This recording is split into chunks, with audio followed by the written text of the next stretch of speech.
Hello everyone, मैं ब्रजेश कुमार अपने YouTube channel GK by Brajesh पे आपका स्वागत करता हूं। दोस्तों, हम लोग यहां पर इंपॉर्टेंट मॉडर्न हिस्ट्री के एमसीक्यूज को देखेंगे जो आपके लिए Uttar Pradesh police, SSC CGL, UP PCS और आरओ एआरओ में काम आने वाले हैं। ठीक है दोस्तों, तो यहां पर देखिए डेली मैं जीके जीएस की वीडियो आपको दे रहा हूं, आप उसको भी लगातार देखें। अभी जिन बच्चों ने यूपीपी के लिए नहीं देखा है जरूर देखें, और एसएससी सीजीएल के लिए आप देखें। और मैं जल्दी ही आपके सामने करंट अफेयर की एक लंबी वीडियो या रामायण वीडियो लेकर आऊंगा, जिससे कि आप एक साथ कई सारी महीनों का, आप लगभग 6 महीने का कवर कर लेंगे, जिसमें से आपका UPP, SSC CGL, NDA, CDS, PCS, RO RO जो भी एग्जाम होने वाले हैं सभी के लिए काम आएगा। ठीक है, तो चलिए हम लोग पहले हिस्ट्री के इंपॉर्टेंट एमसीक्यूज को डिस्कस करते हैं, फिर देखेंगे कि कौन कौन सी चीजें हैं। जो भी पॉइंट मैं एक्स्ट्रा आपको यहाँ पर बताऊं उसको दोस्तों आप जरूर नोट करें, क्योंकि इन पॉइंट के साथ भी आपको बहुत सारी चीजें ऐड करनी है। क्योंकि जो क्वेश्चंस यहाँ पर रखते हैं तो उसके मैं कोशिश करता हूँ कि और भी ऑप्शन को एक्सप्लेन किया जाए। ठीक है, चलिए तो पहला प्रश्न आपके सामने स्क्रीन पर ये रहा। पहला है कि निम्नलिखित में से किन लोगों ने होम रूल लीग मूवमेंट की यहाँ पर शुरुआत करी थी। तो पूछा जा रहा होम रूल लीग मूवमेंट की बात हो रही है। ठीक है, तो चलिए तो यहां पर देखिए क्या है कि भाई ऑप्शन है आपके सामने बाल गंगाधर तिलक, एनी बेसेंट, मोहम्मद अली जिन्ना या महात्मा गांधी। तो देखिए 1916 से लेकर 1918 के बीच में तो यहां पर दो लोग, एक तो बाल गंगाधर तिलक और दूसरी एनी बेसेंट, तो इन लोगों ने मिलकर यहां पर चलाया। अब एक चीज याद रखिएगा, बाल गंगाधर तिलक का महाराष्ट्र या कह सकते हो कि पुणे में इनका केंद्र था, और इनका क्या सबसे पहले मद्रास वगैरह इन्होंने बनाया केंद्र, लेकिन बाद में पूरे इंडिया को केंद्र बनाया। ठीक है, ये पॉइंट याद रखिएगा, तो पूरे इंडिया को। तो यहां पर आपके सामने आंसर क्या हो गया, आंसर आप यहां पर देख रहे हैं कि आंसर भाई एक और दो दोनों होगा। तो ये आंदोलन जो है आयरलैंड के होम रूल से यहां पर प्रेरित था। ठीक है, तो ऑप्शन नंबर यहां पर क्या हो जाएगा, ए हो जाएगा, 1 और 2। महात्मा गांधी और मोहम्मद अली जिन्ना का इससे कोई संबंध नहीं है। ठीक है, अगले प्रश्न की तरफ हम लोग बढ़ेंगे। भारत छोड़ो आंदोलन का तात्कालिक कारण क्या था। तो पहला ऑप्शन है कि भाई दक्षिण पूर्व एशिया से ब्रिटिश की निकासी, दूसरा था क्रिप्स मिशन की असफलता, अगस्त प्रस्ताव की असफलता या महात्मा गांधी की गिरफ्तारी। तो इसमें जो बी ऑप्शन है दोस्तों, क्रिप्स मिशन की असफलता था भारत छोड़ो आंदोलन। तो भारत छोड़ो आंदोलन जो है आपका क्विट इंडिया मूवमेंट जो है 1942 कब शुरू किया गया था, मार्च 1942 में शुरू किया गया था। मैं यहां पर आपके सामने डिस्कस कर दूं तो ये यहां पर क्या हो जाएगा कि भाई मार्च 1942 में क्रिप्स मिशन के द्वारा ब्रिटिश भारत के द्वारा द्वितीय विश्व युद्ध के लिए भारत का सहयोग प्राप्त करना था। अब इन्होंने नेताओं के सामने के प्रस्ताव रखा, युद्ध के बाद भारत में भारतीयों की सरकार स्थापित की जाएगी, परंतु सभी भारतीय नेताओं ने इस पेशकश को अस्वीकार कर दिया। उनका कहने का मतलब था कि आफ्टर वॉर क्यों, पहले क्यों नहीं। तो ठीक है, और आपको मैं यहाँ पर बताता चलूं कि जो सेकेंड वर्ल्ड वॉर है, सेकेंड वर्ल्ड वॉर, तो ये शुरू हुई थी 1939 से लेकर 1945 तक चली थी। ठीक है, और 45 में कब खत्म हुई थी, जब 6 अगस्त और 9 अगस्त। ठीक है, तो 6 अगस्त को यहां पर आप देखेंगे कि भाई हिरोशिमा पर और नागासाकी पर बम गिराए गए थे। ठीक है, ये पॉइंट भी आपको याद रखना है। तो 6 अगस्त को हो जाएगा हिरोशिमा पे हो जाएगा।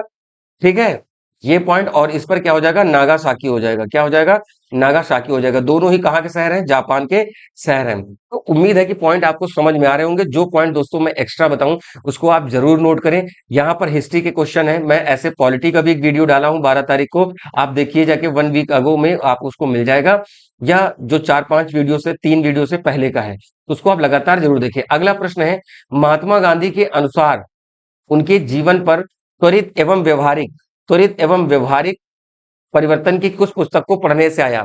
एना Karenina, war and peace, kingdom of the God is within you, या अनटू दिस लास्ट। तो यहां पर एक बुक है अनटू द लास्ट। तो ये पुस्तक जो है जॉन रस्किन के द्वारा लिखी गई है। यह पुस्तक पहली बार 1860 में प्रकाशित हुई थी। इस पुस्तक में पूंजीवाद की कड़ी आलोचना की गई है, कैपिटलिज्म बोलते हैं पूंजीवाद को इंग्लिश में। इस पुस्तक से महात्मा गांधी काफी प्रेरित हुए और उन्होंने एक फॉर्म इंडियन ओपिनियन नामक से अखबार यहाँ पर शुरू किया। ठीक है, ये पॉइंट आपको याद रखना है। इन्होंने एक अपना अखबार शुरू किया था, वहां सभी लोगों को बिना किसी भेदभाव के एक समान वेतन दिया जाए। ठीक है, तो इस पर यहाँ पर चर्चा हुई थी। Unto the last John Ruskin की लिखी हुई बुक है, ये याद रखिएगा। अच्छा, महात्मा गांधी की एक बुक मैं आपको बता देता हूं, एक्सपेरिमेंट विद माई ट्रूथ, सत्य के साथ मेरे प्रयोग, है ना, सत्य के साथ मेरे प्रयोग।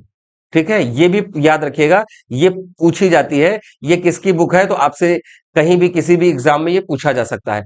अगला, तो अगला यहां पर पूछा है कि निम्नलिखित में से किस संधि के कारण यहां पर रघुनाथ राव को पेंशन से सेवानिवृत्त होना पड़ा था।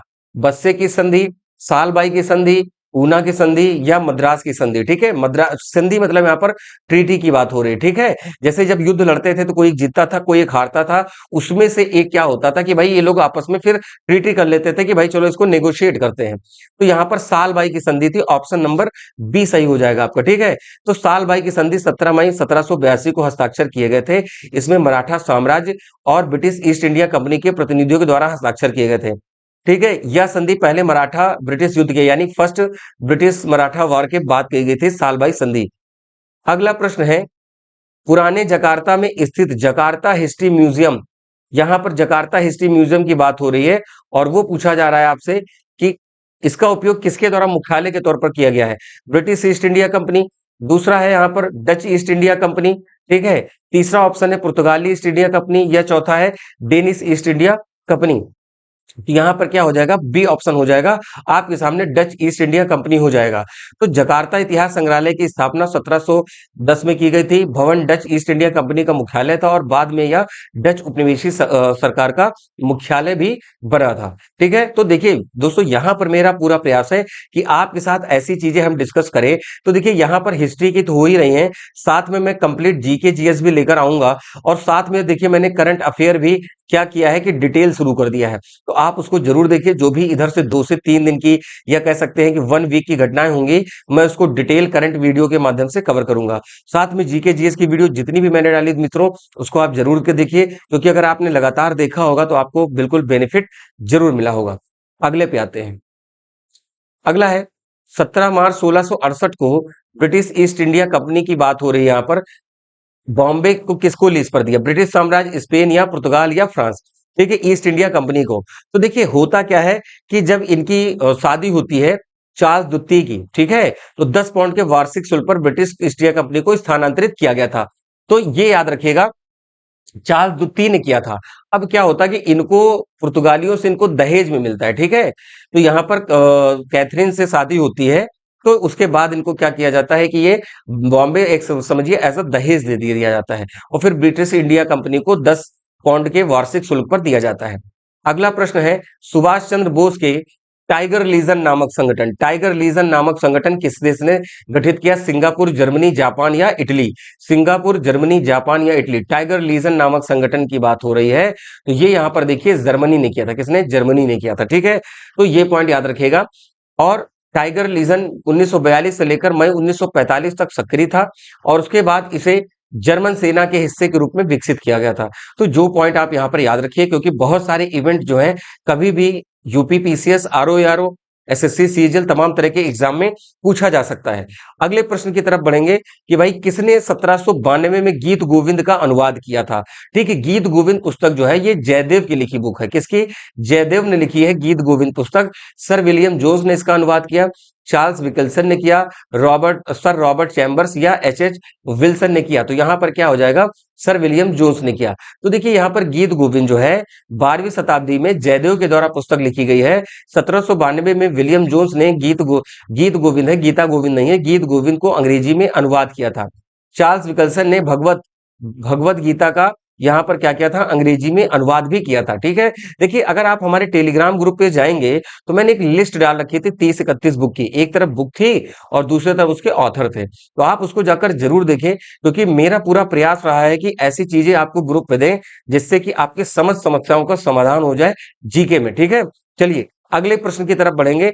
अगला प्रश्न यहाँ पर क्या है, निम्नलिखित में से किसे भारतीय राष्ट्रीय कांग्रेस, यहां पर पूछा गया भारतीय राष्ट्रीय कांग्रेस का अध्यक्ष 3 बार चुना गया है। एओ होम को चुना गया है, या फिर यहां पर सूर्यनाथ बनर्जी को चुना गया है, या गोपाल कृष्ण गोखले को चुना गया है, या फिर दादा भाई नौरोजी को। दिए हुए ऑप्शन से आपको बताना है। बता दें आईएनसी की स्थापना हुई थी 1885 में। ठीक है, किसके प्रयास से, एओ ह्यूम के प्रयास से। ठीक है, ये सिविल सर्वेंट थे, बाद में रिटायर होते हैं। ठीक है, ये भी पॉइंट आप याद रखिएगा। तो यहां पर जो आंसर है वो दादा भाई नौरोजी है। अब आप कहोगे सर वहां पर आप एओ ह्यूम का डिस्कस कर रहे थे, मैंने एओ ह्यूम का डिस्कस किया। ऑक्टियन एलियन एक्टोन ह्यूम करके उनका नाम पूरा है, वो उन्होंने कांग्रेस की स्थापना कराई थी। ठीक है, चलिए तो यहां पर देखते हैं कि भाई दादा भाई नौरोजी ने पहली बार 1886 में कलकत्ता अधिवेशन में पहली बार कांग्रेस अध्यक्ष बने थे। दादा भाई नौरोजी 1893 और 1906 में भी कांग्रेस के अध्यक्ष रहे हैं। ठीक है, अगला प्रश्न बात करेंगे, किसे फ्री पास अथवा शुल्क मुक्त व्यापार कहा जाता है, फ्री ट्रेड। ठीक है, तो फ्री ट्रेड की बात हो रही है। ठीक है, तो चलिए यहां पर हम डिस्कस करते हैं। परवाना, नजराना, दस्तक या रहदारी, इनमें से क्या था? Free pass. ठीक है, तो आपको पता है कि यहाँ पर दस्तक, तो दस्तक जो था मुगल शासक द्वारा अंग्रेजों को प्रदान किया जाने वाला एक आज्ञा पत्र था, जिसके अनुसार ब्रिटिश ईस्ट इंडिया कंपनी को भारत में व्यापार करने की अनुमति दी गई थी। ठीक है, तो देखिए दस्तक दिया जाता था, तो ये पॉइंट याद रखिएगा। मुगल शासक में इनका नाम इंपॉर्टेंट रहेगा, ये भी आपसे प्रश्न पूछा जा सकता है। अगले प्रश्न की तरफ बढ़ेंगे। उत्तराखंड में महात्मा गांधी स्वतंत्रता आंदोलन के दौरान कई दिनों तक किस स्थान पर रहे हैं? यहां पर पॉइंट है आपके सामने, मसूरी में रहे हैं या फिर कसौनी में रहे। देखिए ये मसूरी, कसौनी, अल्मोड़ा या नैनीताल। महात्मा गांधी स्वतंत्रता आंदोलन के दौरान उत्तराखंड में किस प्लेस पर रहे? अच्छा, बहुत लोगों के लिए ये तो क्वेश्चन ही पहली बार होगा कि क्या ये उत्तराखंड भी गए थे? बिल्कुल गए थे। कसौनी नाम की एक जगह पड़ती है। कसौनी उत्तराखंड के बागेश्वर जिले में स्थित प्रसिद्ध हिल स्टेशन है। अद्भुत प्राकृतिक सौंदर्य के कारण इसे भारत का हम स्विट्जरलैंड भी कहते हैं। ठीक है, ये पॉइंट याद रखिएगा। जैसे यहां पर हम डिस्कस कर देते हैं कि भाई गांधी जी, देखिए गांधी जो तो आईएनसी जो इंडियन नेशनल कांग्रेस है, इसके अध्यक्ष एक बार बनते हैं 1924 में। ठीक है, और एक ही बार अध्यक्ष बनते हैं, और ये बनते हैं बेलगाम अधिवेशन में। और बेलगाम कहां पड़ता है दोस्तों? कर्नाटक में पड़ता है, कर्नाटक। तो ये पॉइंट भी याद रखिएगा, आपसे इस तरीके के प्रश्न पूछे जा सकते हैं, इसी वजह से मैं इसको यहां पर बार बार इतना जोर देकर डिस्कस कर रहा हूं। क्लियर है दोस्तों? ठीक है, चलिए अगले प्रश्न की तरफ हम लोग बढ़ेंगे। यहां पर हिस्ट्री के मैं 25 क्वेश्चन को डिस्कस करने वाला हूं। अगला है, ईस्ट इंडिया कंपनी के किस वर्ष तक सीमा शुल्क माफ किया गया था? ईस्ट इंडिया कंपनी का एक जो था सीमा शुल्क, या कह सकते हो कस्टम ड्यूटी, इनको कब तक के लिए माफ किया था? 1711, 1715, 1717 या 1720? तो क्या आंसर हो जाएगा? इसका आंसर हो जाएगा 1717 हो जाएगा। ठीक है, तो ये यहां पर आपके लिए इंपॉर्टेंट है। अब यहां देखिए क्या चीज घटित हुई कि भाई सीमा शुल्क के जाने के बाद British east India company Bharat में एकाधिकार स्थापित हो गया, मुगल साम्राज्य और कमजोर होता गया, जबकि ईस्ट इंडिया कंपनी का विस्तार हो गया। देखिए जो 1707 में जब औरंगजेब की मृत्यु होती है, उसके बाद क्या है, लेटर मुगल टाइम पीरियड चलता है। तो जो उत्तर मुगल काल है, इसमें क्या होता है दोस्तों कि बहुत ज्यादा अच्छे शासक नहीं आए, और उसके बाद धीरे धीरे धीरे फिर सब क्या है कि पतन होता चला गया। जो जीते हुए क्षेत्र थे वो भी हारते हुए चले गए। तो यहां पर क्या है, 1707 के बाद उत्तर मुगल काल जो शुरू हुआ वो बहुत अच्छा नहीं रहा है। अगला है, भारतीय राष्ट्रीय कांग्रेस के पहले ब्रिटिश अध्यक्ष कौन थे? देखिए मैंने अभी आपको बताया था कि जो आईएनसी की स्थापना हुई थी 1800 कब हुई थी? 1885 में हुई थी। ठीक है, और बॉम्बे के जो था, बॉम्बे में इसकी पहली सबमिट हुई थी, मतलब कह सकते हो पहला अधिवेशन हुआ था। और उसमें क्या होता है कि इस तरीके से, सॉरी, आपसे प्रश्न पूछा जा सकता है कि भाई सबसे पहले कहाँ? तो देखिए यहां पर जो अध्यक्ष बने थे वो बने थे जॉर्ज यूल बने थे। 1888 के भारतीय राष्ट्रीय कांग्रेस के इलाहाबाद अधिवेशन में कांग्रेस का अध्यक्ष इन्हें चुना गया था, जॉर्ज यूल को। ठीक है, अच्छा आपसे एक प्रश्न पूछा जाता है कि पहले मुस्लिम अध्यक्ष बताइए, मुस्लिम प्रेसिडेंट बताइए किसके? कांग्रेस के। ठीक है, आईएनसी के, मतलब आईएनसी। तो ये क्या हो जाएंगे? बदरुद्दीन तैयब जी। ठीक है, अब इनके बारे में आप बताओ किस सन में बने और किस अधिवेशन में बने, आप कमेंट जरूर करें। ठीक है, अगला, किस अधिवेशन में कांग्रेस का दो विभाजन हुआ? तो देखिए जो कांग्रेस का दो विभाजन हुआ था वो 1907 में हुआ था, जिसको हम सूरत स्प्लिट कहते हैं। कब क्या कहते हैं? सूरत विभाजन कहते हैं। तो ऑप्शन नंबर क्या हो जाएगा? बी हो जाएगा। ठीक है, अब बात आती है लखनऊ अधिवेशन 1916 में। तो यहां पर क्या हुआ? दोनों में कह सकते हो मीटिंग हो गई, जो गरम दल थे प्लस नरम दल थे, ये दोनों मिल गए। ठीक है, और यहां पर क्या हुआ कि जो सूरत विभाजन हुआ था उसमें सब फिर यूनाइट हो गए। ठीक, भारतीय राष्ट्रीय कांग्रेस का विभाजन था 1907 में सूरत अधिवेशन में किया गया था, और पहले अधिवेशन नागपुर में आयोजित किया जाना था, लेकिन वहां पर क्या था कि कुछ सूखा, बाढ़ जैसी समस्या आई थी, जिसकी वजह से क्या किया गया था कि इसको शिफ्ट किया गया था सूरत। सूरत पड़ता है गुजरात में, ये भी पॉइंट याद रखिएगा। ठीक है, तापी नदी के किनारे सूरत पड़ता है। अगला है कि बिहारी विद्यापीठ का संस्थापक कौन है? अब्दुल कलाम आजाद, डॉक्टर राजेंद्र प्रसाद, लोकमान्य तिलक, जेबी कृपलानी। तो यहां पर आपके सामने आंसर क्या हो जाएगा? डॉक्टर राजेंद्र प्रसाद। ठीक है, डॉक्टर राजेंद्र प्रसाद ने 1921 में महात्मा गांधी और मौलाना मजरूल हक के साथ मिलकर बिहार विद्यापीठ की यहां पर स्थापना करी थी। अब यहां पर जो राजेंद्र प्रसाद हैं ये मूलतः बिहार के थे, ये भी याद रखिएगा। फर्स्ट प्रेसिडेंट थे, इंडिया के पहले प्रेसिडेंट। तो देखिए ये पॉइंट आप कहोगे सर क्यों बता रहे हैं फिर से? क्या इसके कोई रिलेवेंस है? ये तो सभी को पता है। नहीं, सभी को नहीं पता होता है, क्योंकि बहुत बार ऐसी चीजें हम लोग पूछते हैं तो बच्चों से तो वो जवाब नहीं दे पाते। तो मेरी रिस्पॉन्सिबिलिटी है कि जो अगर शून्य से भी तैयारी कर रहे हो, यानी जीरो से भी कर रहे हो, तो उनको हम टॉप तक ले जाने का पूरा प्रयास करेंगे। बस आप लगातार वीडियो देखिए, उसको नोट्स बनाइए और उसको याद कर लीजिए, ठीक है? और अपने दोस्तों में शेयर भी करिए, क्योंकि ज्यादा से ज्यादा लोगों की हेल्प होगी। और हमारा काम कैसा लगा आप कमेंट करके बिल्कुल जरूर बताएं। अभी वीडियो खत्म नहीं हुआ है, क्योंकि ऐसा पूछते कुछ लोगों के मन में बहुत खुशी की लहर दौड़ जाती है कि भाई अब सर ने कहा है कि हमारा काम कैसा लगा, धन्यवाद बोलेंगे। ठीक है, चलिए अगला देखते हैं। युद्ध अभ्यास नामक सैन्य अभ्यास किन दो देशों के बीच आयोजित किया जाता है? युद्ध अभ्यास, तो युद्ध अभ्यास किया जाता है भारत और किसके बीच में? भारत और अमेरिका के बीच में किया जाता है। तो युद्ध अभ्यास भारत और अमेरिका के बीच संयुक्त सेनाओं के द्वारा किए जाने वाला द्विपक्षीय बायलेटरल है, यानी दो ही देश इंक्लूड होते हैं। अगला है, निम्नलिखित में से किस घटना के दौरान क्लीमेंट एटली इंग्लैंड के प्रधानमंत्री थे? Simon commission. देखिए साइमन कमीशन क्या होता है कि भाई यहां पर जो था कि 1930 में 1929 में आना चाहिए था, लेकिन ये 1927 में ही बना दिया गया। इसमें एक भी भारतीय नहीं था, ठीक है, भारतीय नहीं था। तो ये क्या है कि साइमन गो बैक के नारे लगते हैं। साइमन गो बैक के नारे लगते हैं। क्यों लगते हैं भाई? ये आना चाहते थे किसके लिए? ये आना चाहते थे रिव्यू के लिए। जो मॉन्टेगू चेम्सफोर्ड रिवॉर्ड, वो मॉन्टेगू चेम्सफोर्ड जो क्या कह सकते हो कि एक्ट आया था, अधिनियम आया था।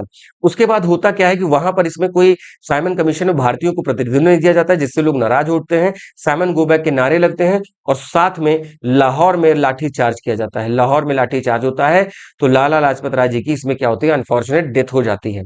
तो ये प्रश्न भी आपके लिए इंपॉर्टेंट जो मैंने एक्स्ट्रा बताया है। Government of India act 1935, Jallianwala Bagh हत्याकांड जो है वो 13 अप्रैल 1919 को हुआ है। कब? 13 अप्रैल 1919 को हुआ है। तो जलियांवाला बाग हत्याकांड के पीछे क्या रीजन था, अब हमको वो समझाते हैं आपको। देखिए यहां पर रीजन था कि भाई यहां पर एक आया था रॉलेट एक्ट आया था। क्या आया था? रॉलेट एक्ट आया था। तो इसको हम इसको कानून को बोलते हैं बिना अपील, यानी आप गिरफ्तार किए जाओगे, कहीं अपील नहीं कर सकते हो, बिना दलील। ठीक है, कोई दलील आपकी कोई बात नहीं सुना जाएगा, और आप वकील भी हायर नहीं कर सकते हो बिना वकील। तो ऐसा था कि अंग्रेजों को लगता था कि लोग हमारे खिलाफ षड्यंत्र रचते हैं, तो उनको शक के बिना पे हम यहाँ पर गिरफ्तार कर लेंगे, वो कहीं अपील नहीं कर सकते हैं। इसी के विरोध में क्या है कि लोग इकट्ठा हुए थे और बैसाखी का पर्व भी मना रहे थे। 13 अप्रैल बैसाखी का पर्व था। तो जलियांवाला बाग हत्याकांड में लोग अंदर रहते हैं, खूब एंजॉय कर रहे होते हैं और मीटिंग कर रहे होते हैं। और क्योंकि यहां से क्या होता है, एक गेट है, सिंगल गेट ऐसे, तो यहां से लोग एंट्री करके इसको क्या करते हैं, ऐसे घेर लेते हैं, यहां से गोलियां चलाना शुरू कर देते हैं। ठीक है, ये पॉइंट याद रखिएगा। तो इसमें जनरल डायर ने गोली चलाई थी किसके सूचना देने पे? राजहंस नाम के व्यक्ति पे। तो राजहंस नाम के व्यक्ति ने यहाँ पर गद्दारी करी थी, ये पॉइंट याद रखिएगा। ठीक है, अगला तो यहां पर अच्छा आंसर क्या है इसका, ये पर जम याद रखिएगा। क्लीमेंट एटली इंग्लैंड के प्रधानमंत्री, मैं तो यहाँ पर समझाने लगा था इसके बारे में। तो क्लीमेंट एटली 26 जुलाई से 1945 से लेकर 26 अक्टूबर 1951 के बीच में ब्रिटेन के प्रधानमंत्री थे। उन्हीं के कार्यकाल में भारत स्वतंत्र हुआ था। ये भी पॉइंट याद रखिएगा, बहुत इंपॉर्टेंट है। इंडिया की इंडिपेंडेंस किसके समय में हुई है? क्लीमेंट एटली जो यहाँ के प्रधानमंत्री थे। हिंदू और मुस्लिम दोनों मिलकर भारत बनता है, यह भारत की दो आंख है। एक यहां पर नुकसान होने से दूसरे का भी नुकसान है, यह कथन किसके द्वारा कहा गया था? महात्मा गांधी, मोहम्मद इकबाल, सर सैयद अहमद खान या फिर जिन्ना? तो देखिए ये कहा था सर सैयद अहमद खान ने कहा था। ठीक है, तो यहां पर याद रखिएगा सर सैयद अहमद खान। अच्छा, सर सैयद अहमद खान के बारे में बात बताएं। इन्होंने मुस्लिम यूनिवर्सिटी को स्थापित करने में, अलीगढ़ मुस्लिम यूनिवर्सिटी को स्थापित करने में इनका महत्वपूर्ण योगदान रहा है। तो सर सैयद अहमद खान का जन्म 17 अक्टूबर 1817 को दिल्ली में हुआ था, और वे प्रसिद्ध इस्लामिक समाज सुधारक थे। उन्होंने अलीगढ़, देखिए यहाँ पर लिखा भी हुआ है, हालांकि मैंने पहले ही बताने का प्रयास किया कि जो पॉइंट जहां से बन सकते हैं उसको मैं आपको जरूर बताऊंगा, जिससे कि आप जब पढ़ें तो आपके मन में ये रहे कि हाँ हमने जो चीज पढ़ी है वो बिल्कुल सॉलिड पढ़ी है, कहीं से भी किसी भी प्रकार से आपको कोई भी दिक्कत नहीं हो रही। अगले प्रश्न की तरफ बढ़ेंगे। किस अधिनियम के द्वारा, पूछा जा रहा है किस अधिनियम के द्वारा यहाँ पर भारतीय ब्रिटिश नियंत्रण सरकार के हाथों में चला गया? तो भारतीय मामलों का नियंत्रण गया था भारत सरकार अधिनियम 1858, क्विट्स इंडिया एक्ट 1784, भारत सरकार अधिनियम 1909, भारतीय परिषद अधिनियम 1892। कहोगे सर इसमें से हम लोग क्या कुछ सीख सकते हैं? बिल्कुल, जितने क्वेश्चन लिखे, मतलब जितने ऑप्शन है उसके सामने उस एक्ट का नियम है, मतलब सॉरी टाइम पीरियड है। अब टाइम पीरियड याद कर लीजिए, हो सकता है इधर 4 रहे और इधर क्या करें, इधर दे दे आपको मिलाने के लिए दे दे। ठीक है, यहाँ पर डैश, यहाँ पर डैश, यहाँ पर डैश, पूछ ले भैया मिलाओ इसमें से कौन सा सही सुमेलित है या कौन सा सही सुमेलित नहीं है। तो आंसर हो जाएगा भारत सरकार अधिनियम 1935 हो जाएगा। तो भारत सॉरी 58, 1858 को 2 अगस्त को पारित किया गया। इस अधिनियम के द्वारा ईस्ट इंडिया कंपनी को सारी शक्तियां ब्रिटिश सरकार को हस्तांतरित कर दी गई। अगला है यानदाबू की संधि किस पर युद्ध के हस्ताक्षर पर किए गए थे? प्रथम आंग्ल बर्मा युद्ध पे किए गए थे। दूसरा है कि द्वितीय आंग्ल बर्मा युद्ध, तीसरा है आंग्ल भूटान युद्ध, चौथा है तृतीय आंग्ल अफगान युद्ध। तो यहाँ क्या आंसर हो जाएगा? प्रथम आंग्ल बर्मा युद्ध हो जाएगा। यानदाबू की संधि 24 फरवरी 1826 को प्रथम आंग्ल बर्मा युद्ध के हस्ताक्षर किए गए थे और अंग्रेजों के दौर और जनरल आर्किबाल्ड के द्वारा इस संधि पर हस्ताक्षर भी किए गए थे। अगला प्रश्न है, देखिए यहां पर हम लोग डिस्कस करने वाले लॉर्ड रिपन ने हंटर आयोग किस लिए बनाया था? आतंकवाद विरोध के लिए, भारत में शिक्षा सुधार के लिए, उच्च न्यायपालिका के न्यायिक नियुक्ति के विरोध, न्यायिक न्यायाधीशों की नियुक्ति के लिए, उनमें से कोई नहीं। देखिए भारत में शिक्षा के अधिकार के लिए लॉर्ड रिपन ने सर विलियम्स हंटर की अध्यक्षता में एक शिक्षा आयोग को गठित किया, ठीक है। और सर विलियम हंटर वायसराय की कार्यकारी परिषद के सदस्य भी थे और इस आयोग को भारत सरकार की शिक्षा के लिए, प्रारंभिक और उच्च शिक्षा में सुधार के लिए कई महत्वपूर्ण सुझाव भी दिए। अगला है 18वीं शताब्दी के दौरान निम्नलिखित में से कौन सा भारत का प्रमुख आयात नहीं किया था? भारत में क्या नहीं मंगाया जाता है? बुलियन। बुलियन में क्या आता है? बुलियन में आता है दोस्तों गोल्ड आता है और सिल्वर आता है बेसिकली। तो इनके माध्यम से व्यापार करते हैं तो उसको बुलियन कहते हैं। कपड़ा, हाथी दांत, इत्र। तो प्रमुख आयात इसमें से किसका नहीं होता था? तो यहाँ पर कपड़े का नहीं होता था। मुख्य आयात सराफा, कच्चा रेशम, घोड़े, धातु, हाथी दांत, बेशकीमती पत्थर, मखमल, ब्रोकेड, इत्र, ये सब चीजें जो इसमें दिया है ये सब क्या है कि जो आयात होता था। यहाँ पर सराफा मतलब जो गोल्ड वोल्ड की बात हो रही है, यानी ज्वेलर्स को सराफा भी बोलते हैं। ये पॉइंट याद रखिएगा। अगले प्रश्न की तरफ हम बढ़ रहे हैं, question number 23। East India company के व्यापार के लिए सीमा शुल्क को पूरी तरह से समाप्त किया गया था। तो यहाँ क्या हो जाएगा? 1717 हो जाएगा। तो मुगल सम्राट फर्रुखसियर ने ईस्ट इंडिया कंपनी को एक फरमान प्रदान किया था जिसे वर्ष 1717 का मैग्ना कार्टा कहा जाता है। क्या कहा जाता है? मैग्ना कार्टा कहा जाता है। ये पॉइंट आपको यहाँ से नोट कर लेना है। फरमान के अनुसार कंपनी के आयात और निर्यात शुल्क को सीमा शुल्क से छूट दी गई है। माल के परिवहन के लिए दस्तक जारी करने की अनुमति दी गई है। सूरत में रुपए के भुगतान के लिए सभी शुल्कों में लेवी से छूट दी गई थी। तो देखिए जो पॉइंट एक्स्ट्रा है उसको आप जरूर ऐड करें। अगले प्रश्न की तरफ बढ़ेंगे। भारत आने वाले पहले अंग्रेज जहाज का नाम क्या था? एलिजाबेथ था, दूसरा था टाइटैनिक था, रेड ड्रैगन था, फ्लावर था। देखिए यहां पर बात करेंगे तो यहाँ आंसर था रेड ड्रैगन। तो भारत आने वाले पहले अंग्रेजी जहाज का नाम रेड ड्रैगन था। 1612 में रेड ड्रैगन ने स्वाली में लड़ाइयों में पुर्तगालियों के लड़ी इंडिया कंपनी के क्या था कि आपका, देखिए बैटरी थोड़ा सा लो हुई, ठीक है, बट अभी कोई दिक्कत नहीं है। बस ऑलमोस्ट आपका वीडियो खत्म होने की कगार पे है। आपका लास्ट प्रश्न है, भारत में आने वाले ब्रिटिश ईस्ट इंडिया कंपनी के पहले जहाज का नाम क्या था? हेक्टर, एडवर्ड हेक्टर, हेनरी या विलियम? तो यहां पर क्या हो जाएगा? हेक्टर हो जाएगा। तो हेक्टर इंग्लैंड की ईस्ट इंडिया कंपनी का पहला जहाज था। तो जो 1600 में भारत आया, सर विलियम्स हॉकिंस इसके कमांडर थे और सूरत में लंगर डाले हुए थे। लंगर डालने का मतलब है जैसे ये गुजरात है तो यहीं पर आपको एक जगह मिलेगा, सूरत सिटी मिलेगी। तो उसी की बात हो रही है कि वहां पर क्या है कि अपना रुके हुए थे। इस तरीके से यहाँ पर आपके सामने प्रश्न हम लोगों ने यहाँ पर डिस्कस करे हैं, ठीक है। तो दोस्तों वीडियो पसंद आया है तो वीडियो को लाइक करें, कमेंट करें आपको कहां पर और चीज की रिक्वायरमेंट है, किसी सब्जेक्ट की, पर्टिकुलर किसी करंट अफेयर की, वो हम डिस्कस करेंगे। डिटेल हम करंट अफेयर आपसे डिस्कस करना शुरू कर दिए हैं, आगे भी ऐसा मिलता रहे, वीडियो को मिलता रहेगा। और वीडियो को शेयर करें और सब्सक्राइब करें। जिन लोग मित्रों ने अभी तक चैनल को सब्सक्राइब नहीं किया है प्लीज चैनल को सब्सक्राइब करें और दोस्तों में ज्यादा से ज्यादा शेयर करें, जिससे कि हम लोग की जो फैमिली है, यूट्यूब फैमिली, वो बढ़ती रहे। और आपको यहाँ पर क्या है कि बहुत पूरा प्रयास किया जाता है कि मैं करंट अफेयर और जीके जीएस में ऐसी चीजें लेकर आऊं जिससे कि आपको कहीं पर भी कोई समस्या न होने वाले, ठीक है। और साथ में मैं देखिए अगर कोई क्वेश्चन कराता हूं तो अगल बगल की चीजों से भी आपको मैं अपडेट कराता हूं, अवगत कराता हूं। तो उम्मीद है कि आप उसको लगातार देख सुन रहे होंगे, प्रयास कर रहे होंगे। तो मेरी आपसे यही रिक्वेस्ट है कि आप लगातार इसको देखें, समझें और हम लोग मिलेंगे अपने नए वीडियो में, नए टॉपिक के साथ, नए सेगमेंट के साथ मिलते हैं। तब तक के लिए नमस्कार, थैंक यू, जय हिंद।